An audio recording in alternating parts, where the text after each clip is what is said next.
Hi, this is Scott Garibay, and today I'm going to be talking about, this is going to be a response video to a video done by Bloodlords RPG YouTube channel.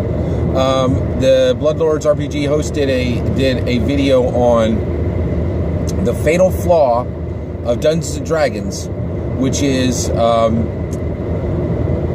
why people are not playing Clerics. So a lot of people are not playing Clerics, not nearly at the rate that the game needs them.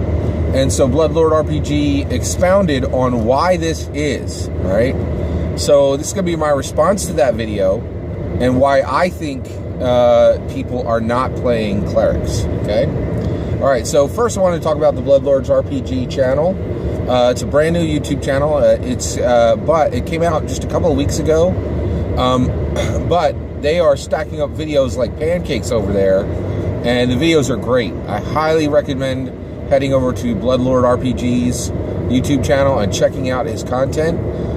It's really, really good. It's Dungeons & Dragons focused with discussion of tabletop role-playing games at the higher level. They cover fantasy, science fiction. But I really like that the Bloodlords RPG does have some really very gritty Dungeons & Dragons 5th edition content that really goes into some of the really nitty-gritty of Dungeons & Dragons 5th edition. All of the advice is coming from game masters who have been game mastering within Dungeons & Dragons 5th edition. Pretty much, it looks like the entire period that the game has been out. And the main host for Bloodlords RPG has run at least 4 campaigns that have all gone over level 15, and I think the majority of them even capped out at 20, right? So that's a lot of time at the table. That's a lot of experience with the monsters in Dungeons & Dragons. It's a lot of experience with the DMG, a lot of experience with the PHB. The content is really, really well crafted, but it's also very fun. It's got its own style and flavor. I really just think it's a fantastic channel. So I've really been enjoying it. I really definitely want to head you over there, view their stuff, and if you dig it, subscribe, click that notification bell, and like any of the videos that you actually like. It's really good content, and I highly recommend it. So check it out. Okay, so let's get into it. All right, so Bloodlords RPG host said that he thinks the reason there's a fatal flaw within Dungeons & Dragons, and that is people are not playing Clerics the way they should, at the rates they should, okay? So it's hard to find a Cleric for many groups, and it also often becomes like, oh, we need a Cleric, and somebody ends up having to fulfill that role because no one's excited to fulfill the role. And he's saying that this is a major problem in Dungeons & Dragons 5th edition. And then he explains why that is a major problem. So here's what he said is the reason why people are not playing Clerics at the rate that they should. Okay, by the way, this is my summarization of his content. His video is very in-depth, and you can check that out. I will give a summary here, but just realize this is my summary of what he's saying. And I invite Bloodlord, the host of Bloodlord RPG, to correct if I'm trying to get it as accurate as possible here, saying what he said. So I'm just summarizing what he said, not trying to put words in his mouth. All right, so basically, he said, okay, so here's what's going on with with the reason why people are not playing Clerics. Well, the reason people aren't playing Clerics is that essentially, so the reason people are not playing Clerics is there is only one decent healing build in the entire Dungeons & Dragons 5th edition game, and that is Human Cleric with Life Domain. If you're playing anything else from that, you're going to lose a significant ability to heal. You're not going to be able to really have a character that has enough power to maintain interest for players, right? And so he was saying there really aren't multiple options where a healing build is strong enough to keep a player's interest. So people keep going back to the Human Cleric Life Domain because it's such a powerful cleric build, and they play it and they play it and they play it, and they get sick of playing the same thing all the time because other classes have all these other options that have powerful builds, right? All right, so that's what he's saying, right? So I disagree with this. I disagree. So I'm going to jump right in. Okay. So I don't think that at all, that's the reason why. So one, I think this what he's saying assumes optimal builds, right? There are many, many players who play suboptimal builds, right? So I would really call Bloodlords RPG host out on this and say, I think you're coming from the perspective of every player, or the majority of players, maybe the majority, actually the idea that it's really important to have an optimal build. I don't think that's true at all. In my opinion, I actually think optimal builds within Dungeons & Dragons is one of the worst problems in the game, because it's coming at the game from a tactical perspective, right? And the reality is, I just think there's a lot more important things in Dungeons & Dragons than having the optimal build. And I also believe that, without a doubt, optimal builds get in the way of telling great stories, right? And so I really feel like, when he brings out this specific concern, it's really coming from the perspective of assuming that players have to have the optimal build, and they really don't. I just really don't feel. And what I mean by that is like a half-orc wizard. You know what I mean? Like, that's not, who puts their skill points into sailing, and takes their arcane value down to the lowest possible point value. That could be a great story character, right? But when it hits the table, it's going to be pretty ineffective, right? And I really feel like you could tell some of the best stories with suboptimal builds, and it's actually harder to tell good stories with optimal builds. And everybody likes to pretend that that's not true, but it is. It really is. So much story is sacrificed for these optimal builds. And one of the reasons why I say this is I recently played in a D&D campaign for quite a long time, and I would build suboptimal builds, and it really disturbed not so much the players. The players understood it. They were like, oh, well, we're just going to have to carry you, right? But the game master was like, hey, I'm going to give you these points anyway. I know you want to tell your story, so I'm just going to give you, because it irked him so much that my character had low skill points in areas that really didn't help from a tactical perspective, right? So I think really, just really think about what you're sacrificing to have optimal builds at the table, especially if your players are putting pressure on other people to play the core 4 roles. We need a thief, to take care of traps, and we need a cleric to heal everybody, and we need a fighter, and then we need a wizard, right? And I just really feel like when you're fortunate to have 4 people who come to the table, forget the tacticals, right? You don't need the core 4. You can run with three fighters and a wizard and no cleric, right? Any good dungeon master is going to make a great story for that team that the players actually chose, rather than have to slot everybody in. I'm highly against that. Sorry. So whenever I hear anybody trotting out optimal builds, I really, I really feel out like this solution is coming from the perspective of optimal builds. All right. The other reason now, the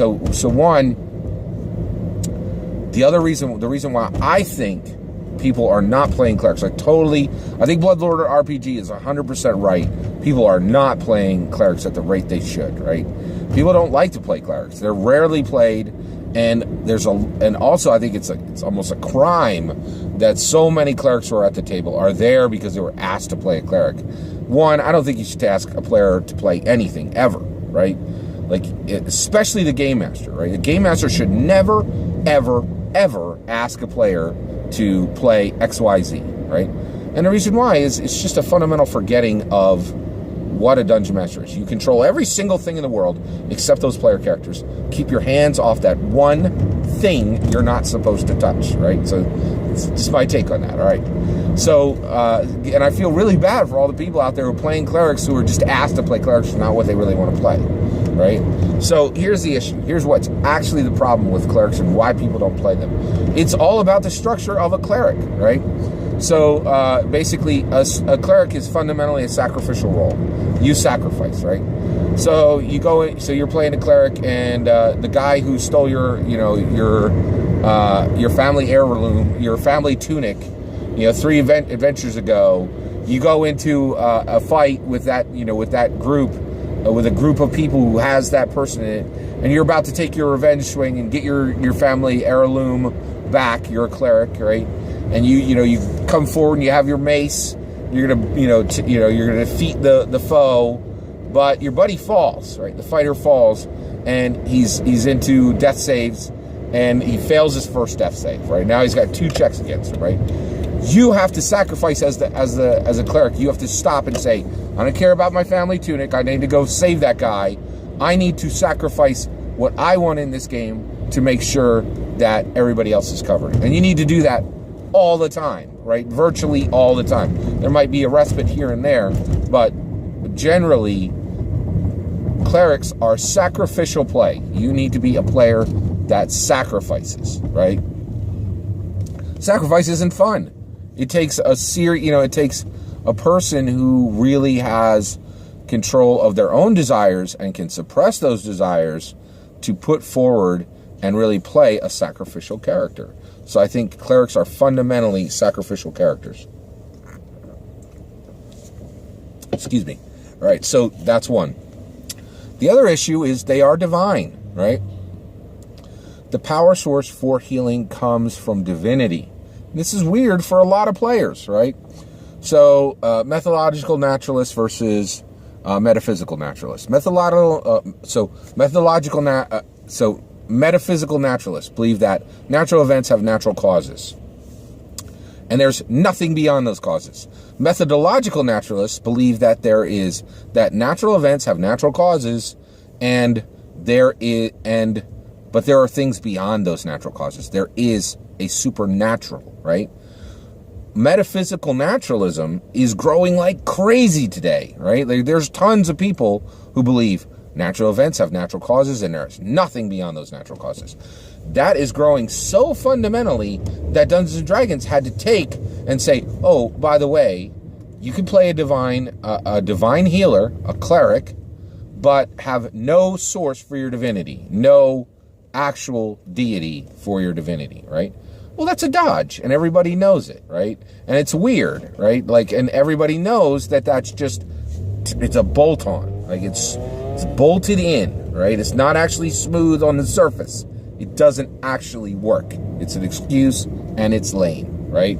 Everybody knows a cleric can heal because they're given the power to heal by their deity, right? And in the older versions, that even came from good deities. It didn't even come from bad deities, right? And that is strange, and that is threatening, and that is weird, especially for metaphysical naturalists, right?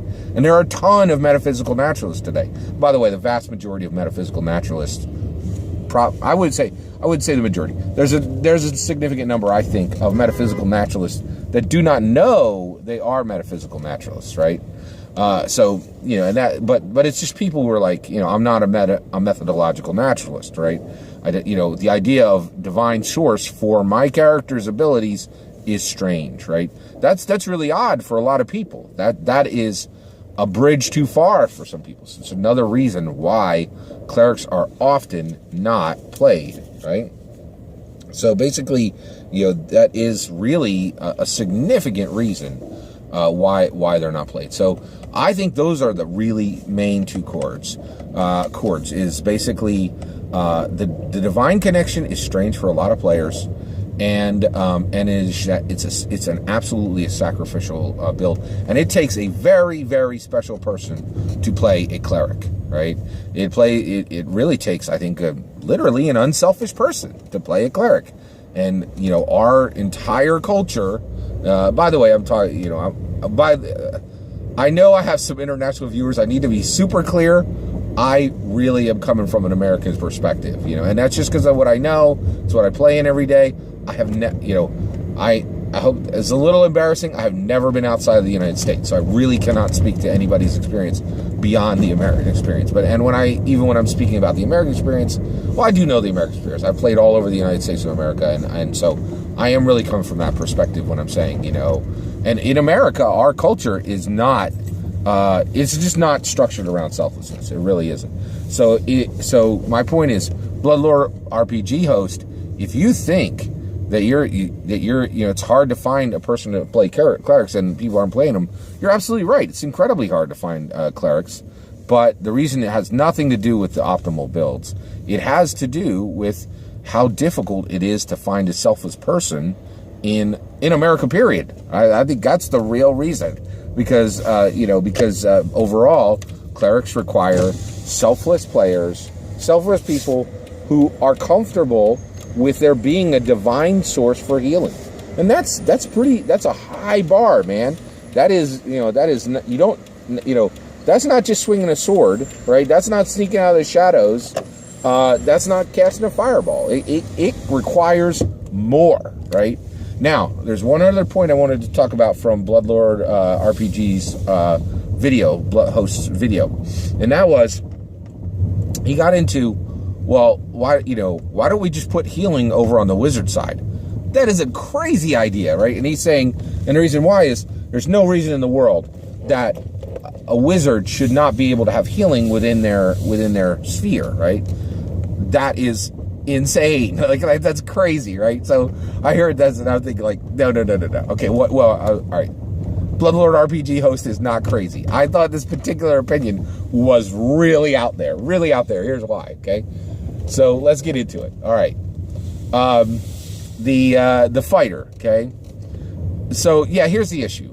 You absolutely cannot give healing to the wizard for one reason. The wizard is already overpowered, right? The wizard, this was fixed in 4th edition and broken again in 5th edition, right? In the player's handbook, there is between 60 and 80 pages, maybe even more, of just spells, right? Just spells, right? That go from level 1 through level 9. And every single spell is a way that the wizard breaks reality, right? Now, because there are 60 to 80 pages of content, wizards have way more options than any rogue, than any fighter, and even than the cleric. I would say than the rogue and the fighter combined, right? Clerics, right? Let's take clerics. So let's just leave the leveling point between the. So I really feel that wizards are so powerful that class alone already has more power than the rogue and the fighter combined, and they certainly have more pages, and it comes purely from page count. Right? So basically, they just have way more options in the game. So if you hand healing to wizards, it breaks the balance even further. And I really think that the entire D&D community is pretending that wizards aren't way overpowered. And the reason why is nobody wants to remember that this problem was really, really fixed in 4th edition, and now it's broken again in 5th edition. Now, I don't think that Dungeons & Dragons 5th edition is broken. There's parts that are kind of floppy and rigid or brittle, right? And this is part of it, right? But overall, it's 5th edition is an amazing game, and everything that happened in 5th edition needed to happen because the game needed to be saved, and it was saved, right? But the reality is you cannot give healing to wizards because it would make them even more ridiculously overpowered than they already are, right? So that's my whole reason why I think. So one, I wholeheartedly agree with Bloodlord's RPG host that people are not playing clerics at the rate that they should. He's saying that if there were more optimal builds that match the power of the human cleric with life domain, that would fix the problem. And I really don't believe that for 1 minute. I think that clerics they have to be played by really, really special players, sacrificial players who are methodological naturalists, and that's a pretty weird bar, right? But it's part of our game, so and I really think that's the reason and that's the source. One last thing, head on over to Bloodlords RPG's channel. Check out that content. It is really fantastic content, and we are fortunate to have such a creative and person creating such robust content there, and it's a really great addition to the Dungeons & Dragons community. Take care.